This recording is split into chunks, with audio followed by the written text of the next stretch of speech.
조주품 제21회 페이지 204쪽입니다. 본문은요. 일체중생 회근보살이 이렇게 복각 공양을 올리기를 마치고 수명이 다한 후에 다시 정명도 부처님 나라에 태어나서 정도광의 집에 결가보자 하고 후련히 저절로 태어나서 곧 그 아버지에게 개성으로 말씀하시되 대왕이시여 이제 마땅히 하십시오. 저는 저곳에서 수행하여 곧 일체 현재 신삼을 얻고 부지런히 크게 정진하여 이 살아가는 몸을 버려 세종께 공행하고 이 없는 길 고였나니라. 이렇게 개성으로 말씀 올리고 아버지에게 말씀하되 1월 정명도 부처님께서 아직도 살아계십니다. 제가 예전에 이 부처님께 공양하고 모든 중생의 말을 이해하는 나란히를 얻었으며 또 이 법화경을 800천만억 나였다 건가라 빛나라 아쪽바와 같은 기성을 들었습니다. 대왕이시여 저는 이제 다시 이 부처님을 공양하려 합니다. 다음에 일체 중생 회근보살은 자신의 몸을 태워서 등불로 1월 정명덕 부처님께 법공양을 올리는 것으로 한 생애를 마치고 또다시 1월 정명덕 부처님의 가르침이 해와 달처럼 맑고 밝게 빛나고 있는 나라 정덕왕의 지배의 왕자로 태어나 결가보자한 그대로 호련히 저절로 태어나 그 아버지에게 기속으로 말씀하시기를 아버지 저는 과거 부처님 계신 곳에서 부처님으로부터 법화경의 가르침을 배우고 있고 실천 수행하여 중생의 뜻과 그들의 능력과 정도에 따라 여러 가지의 모습을 나타내요. 부처님의 가르침을 선할 수 있는 능력인 일체 현재 신삼매를 얻고 오직 부처 길만을 부지런히 닦아 하나밖에 없고 두 번 살 수 없는 사랑하는 이 몸을 불살려 부처님께 바친 소신 공양으로 의의 없이 거룩한 부처님의 깨달음의 지혜를 간절히 구하였습니다. 라고 자기가 오늘 여기에 있게 된 과거와 미래로 이어질 현재를 말씀드리고 있는 다시 아버지에게 말씀 계속한다. 아버지, 본문에서는 어머니, 엄마, 아버지, 타타로 되어 있습니다. 오늘은 제가 여기에 있게 하신 은혜를 주신 1월 정명덕 부처님은 지금도 살아계시면서 가르침을 설하고 있습니다. 본문에서는 지금 현재도 생존하시어 가르침을 설하신다고 되어 있습니다. 제가 전생의 부처님을 공양하여 모든 중생의 말과 소리를 듣고 그 뜻을 알아서 그들에게 이익과 도움을 주고 기쁨과 즐거움을 줄 수 있는 가르침을 설하는 능력인 일체 중생 언원 나란히를 얻었으며 또 이 법화경은 헤아릴 수 없이 수많은 개성을 들었습니다.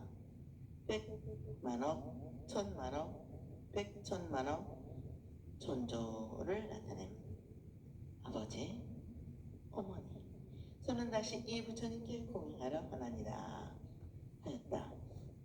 다시 말하면 일체 중생 회근보살이 현재 정덕왕의 왕자로 태어난 것은 과거 1월 정명덕 부처님께 몸을 사려 밝은 등불로서 소신공양을 올릴 공덕으로 여기에 이렇게 나타났습니다. 이 은혜를 생각하면 한 생일을 맞춰 감사 보온하는 것으로는 만족할 수 없습니다. 몇 번이고 다시 태어나고 또 태어나서라도 끝이 없이 은혜에 보답하는 길을 걸어야 하는 것입니다. 이렇게 되풀이하는 과정 속에서 자신의 완성을 가져올 수 있다고 생각하였습니다. 그리하여 그 왕자는 부처님께 이르기를 저는 물질적인 욕망이 없습니다. 실제의 나는 이미 우주의 본질인 대생명의 법칙에 바탕을 둔 부처님 능력에 의해 여기에 있습니다. 저는 부처님의 대승의 가르침을 배우고 익혀 아끼고 사랑하며 집착하는 나의 이 몸은 허망한 것이라고 깨달아 무아의 경지에서 모든 중생의 뜻과 능력과 정도에 따라 마음대로 내 몸을 나타내고 그들의 원에 따라 자유자재로 구원할 수 있는 현재 신삼매를 얻었습니다. 해와 달처럼 맑고 밝은 덕을 갖춘 1월 정명덕 부처님께서는 오늘 현재에도 세상에 계시면서 중생을 위해 참 삶의 가르침을 베풀고 계십니다. 그 부처님은 과거, 현재, 미래를 초월하신 분입니다. 저는 전생에 부처님께 법으로서 올리는 법공양을 마침 공덕으로 모든 중생의 말과 소리를 듣고 그들의 마음을 이해할 수 있는 현일체 중생 언원 다란이를 얻게 되었습니다. 저는 어떤 사람 누구나 만나고 보게 되면 오직 부처님의 은혜에 보답하기 위하여 저 사람들을 가르치고 인도하여 거룩한 부처님의 길을 가르쳐 윤회 전생하며 온갖 기우로움에서 허덕이고 있는 중생적인 삶을 떠나 부처님과 같은 완성자의 지혜로운 삶을 살아가게 하려는 뜻이 지극하기 때문에 그들의 마음을 한눈에 띄들어 보고 알 수 있게 되었습니다. 누구나 부처님의 생명으로 나를 살리고 있다는 절실한 마음으로 부처님의 은혜에 보답하려는 간절한 생각이 있으면 자연적으로 남을 가르치고 인도하는 선교 방편은 생긴다고 하는 것이다. 일체 중생 해결보살이었던 왕자는 이것으로 만족하지 않고 다시 또 법화경의 수많은 개성을 듣고 배워 자신과 공덕과 지혜를 더욱 심화시켰다고 한다. 법화경을 되풀이하고 반복하여 듣고 배우고 익혀 점차로 마음속에 내재한 불성이 열려 제빛을 나타내고 한층 더 신통력이 자자하게 되었습니다. 이제 또 새로운 감정을 받게 되었으므로 일체 중생 회견보살은 지금까지 행해온 감사 부분의 길에 만족하지 않고 이 부처님의 위대한 가르침을 받는 은혜에 감사 부분하기 위하여 다시 희생 봉사 정신으로 부처님의 뜻을 받드는 수행에 매진하여 공양하고자 하나니라 하는 것이다.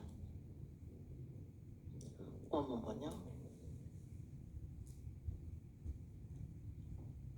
이렇게 아렵고 나서 곧 칠보 자리에 앉아서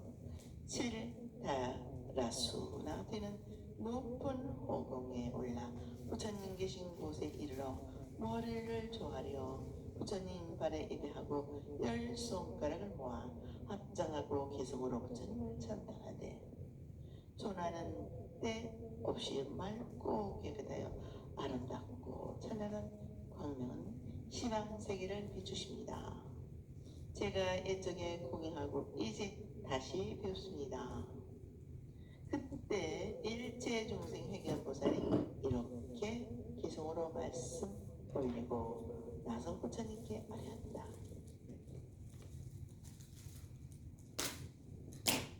세존이시여, 세존께서 아직 세상에 계십니까?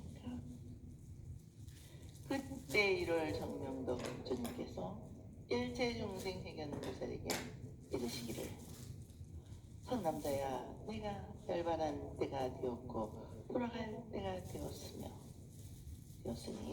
너는 편안하게 자리를 준비하여라. 나는 오늘 밤에 열반에 들어가리라. 또 일체중생회견보살에게 당부하시되 선남자야, 내가 부처님의 가르침을 너에게 부탁하여 말하며 모든 보살과 큰 제자들과 아울러 안옥다라 삼박삼보리의 지혜와 또 삼천대천 칠부 세계의 모든 구배나무 구배자리와 받들어 오시는 모든 하늘을 다 너에게 맡기노라. 내가 열반한 후에 사리로 또한 나에게 부탁하는 마땅히 널리 펴서 널리 공양하도록 하여 여러 선탑을 세우도록 하여라. 이와 같이 1월 부처님께서 일체중생 회견보살에게 당부하심을 마치고 그날 밤 늦게 열반에 드셨습니다. 정독 황자로 태어나신 일체중생 회견보살이 다시 부처님께 공양하려 하나니다. 하는 말씀을 마치고 곧 거룩한 가르침 예단을 상립하는 7가지 보배로 장검된 아름다운 자리 위에 결가부자하고 앉아서 신통력으로 7다라수 높이를 말할 수 있는 25m 정도 높이가 되는 높은 공중으로 솟아올라 즉 눈으로 볼 수 없는 감각을 초월한 실상의 세계에 들어 실상계에 계신 1월 정명덕 부처님이 계신 곳에 이르러 머리를 부처님 발 아래 조아리어 예배하고 오른쪽으로 7번 돌고 한 역분에서는 변형되지 않다가 두 손과 합장하고 개성으로 말씀 올렸습니다. 부처님 얼굴은 때 없이 맑고 깨끗하여 아름답고 활짝 핀 꽃과 같다는 뜻. 빛나는 광명은 온 세계를 비추십니다 하면서 부처님의 자비 광명을 찬탄하고 예전에 공양하던 제가 다시 와서 부처님을 뵙습니다 하면서 오늘이 있기까지 지중한 인연에 감사하고 다시 가르침을 받들고 공양하게 되었다고 말씀한다. 우리는 이 보살의 말씀을 통하여 오늘 이 법회에서 법화경의 가르침을 듣고 이 법화경 강의를 통하여 자신과 부처님의 가르침과 자신의 인연을 깨닫게 됩니다. 우리가 오늘은 이 법화경 강의를 듣고 읽게 되는 것은 오랜 예적부터 부처님의 법문을 듣고 또 실천 수행하여 공양했던 깊고 깊은 인연이 있기에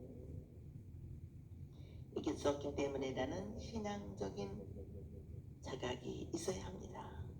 저 옛날 중국의 천타대사가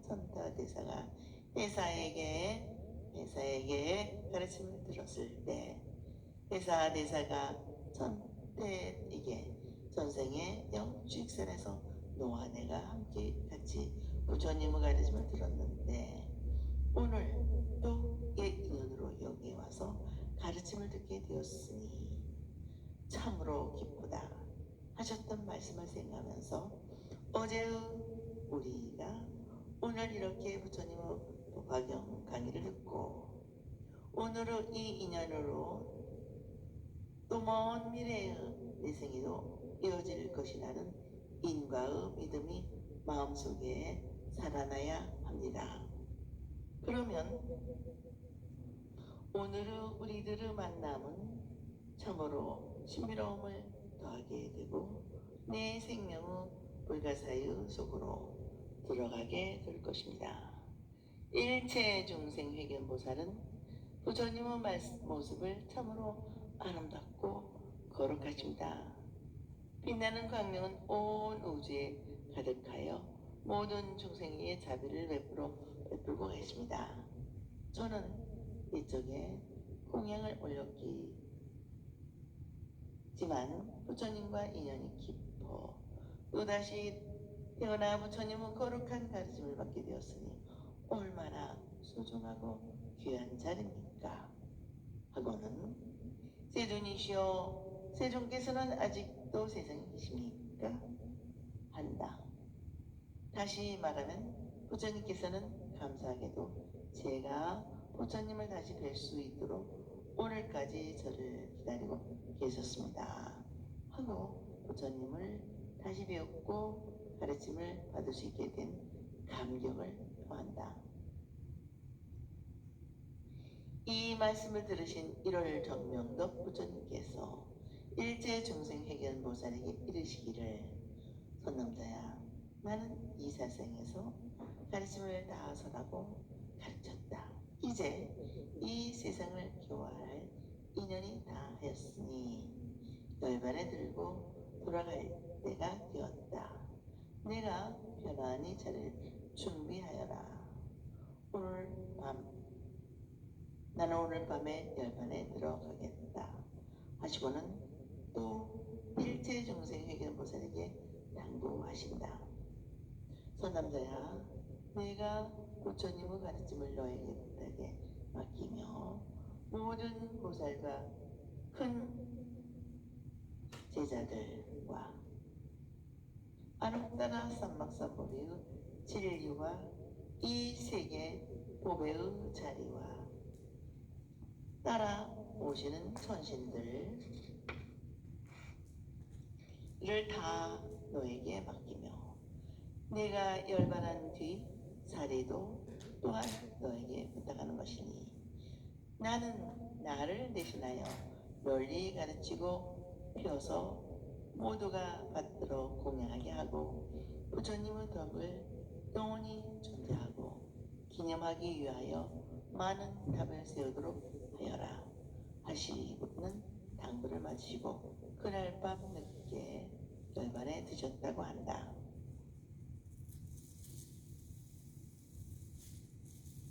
다시 말하면 1월 정명덕 부처님께서 이 세상과의 인연이 하였음을 아시고 일체 중생 회견보살에게 모든 것을 다 맡기고 부탁하신다는 것은 곧 일체 중생 회견보살이 장래에 반드시 부처님이 된다는 수기를 주시는 것이다.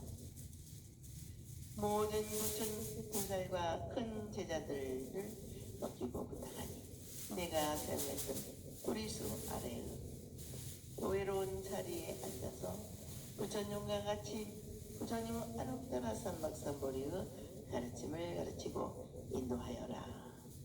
부처님의 깨달음의 가르침은 온 세상에 널려서 모든 사람들이 다 믿고 따르며 실천하도록 하여라. 그러기 위해서 부처님의 높고 거룩한 정신은 영원히 우러러보고 존경하는 마음을 되도록 답을 세우라고 하신다. 여기에서의 살이란 말씀도 꼭 물질적인 부처님의 유불만을 말하는 것이 아니라 가르침의 골수, 즉 부처님의 가르침의 근본을 말하는 것이다. 이 뼈와 같은 가르침의 근본 정신을 바탕으로 그 부처님의 뜻을 높이 드러낼 수 있도록 많은 사람의 마음을 이끌 수 있는 상징물로 탑을 세우라고 하는 것이다.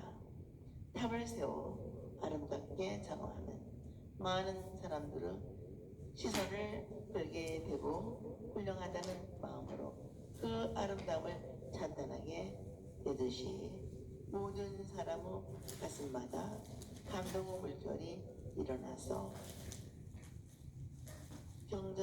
건강한 마음으로 신봉하도록 부처님의 근본 정신을 널리 가르치고 펴라는 것이다.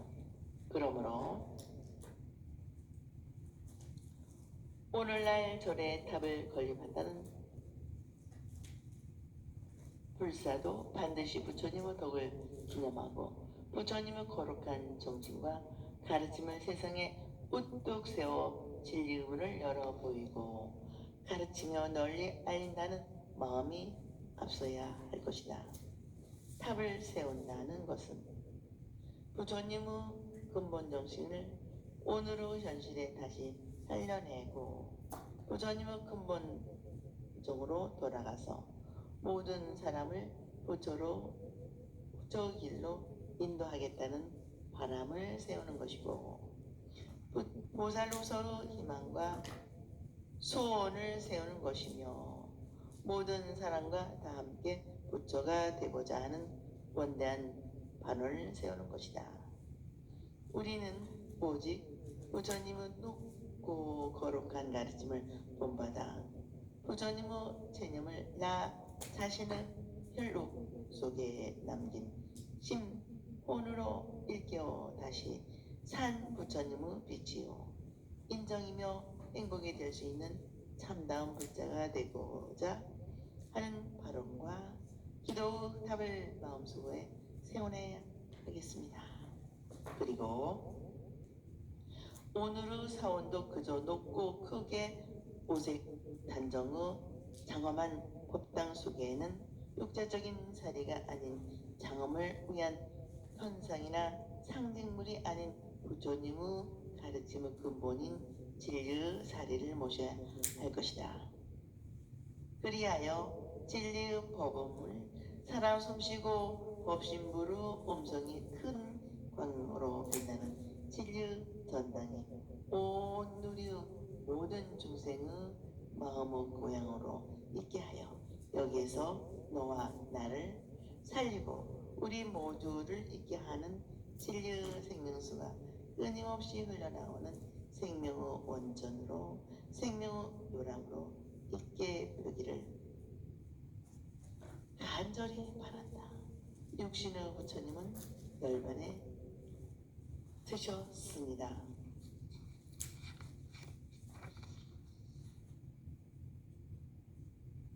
오문 번역.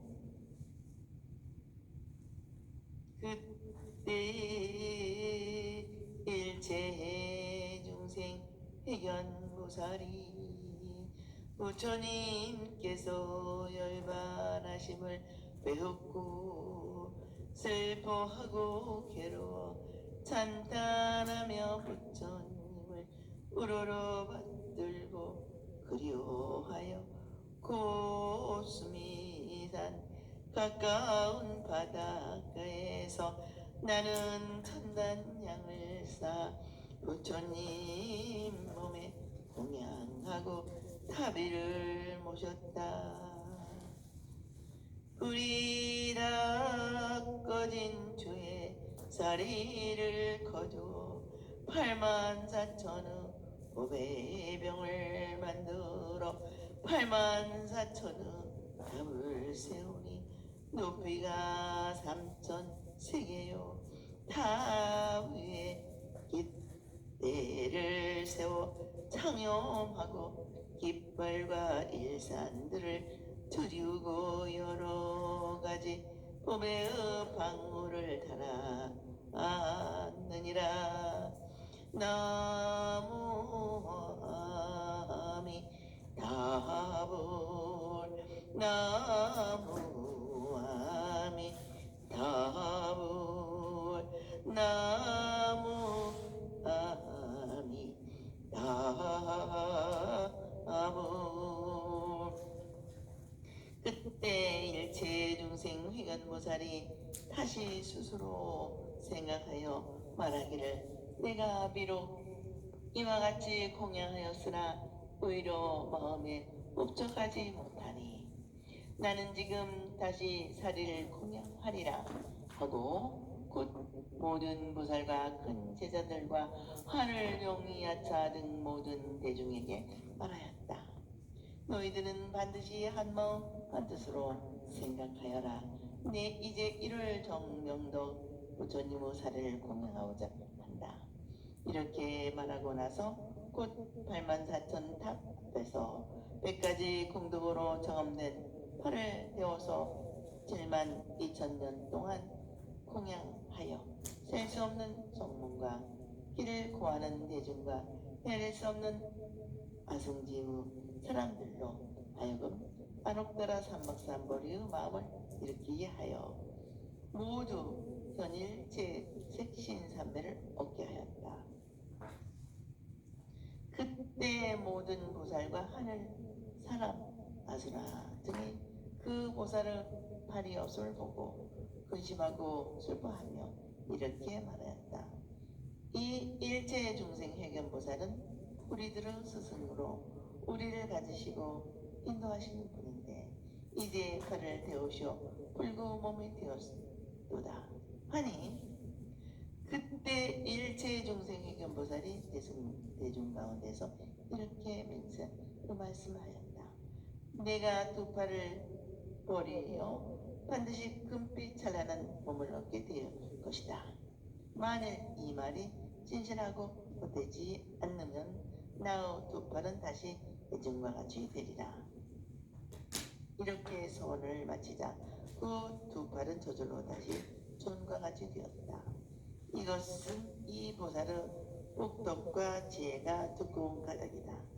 그때 삼천대천 세계를 6가지로 진동하여 그때 삼천대천 세계는 6가지로 진동하였고 하늘에서는 아름다운 꽃비가 내리니 모든 하늘과 사람들이 일찍이 없었던 감동을 받았다. 오늘은 여기까지 마치겠습니다. 대단히 감사합니다. 여러분 항상 건강하시고 행복하시기를 기도 발언 축원드립니다.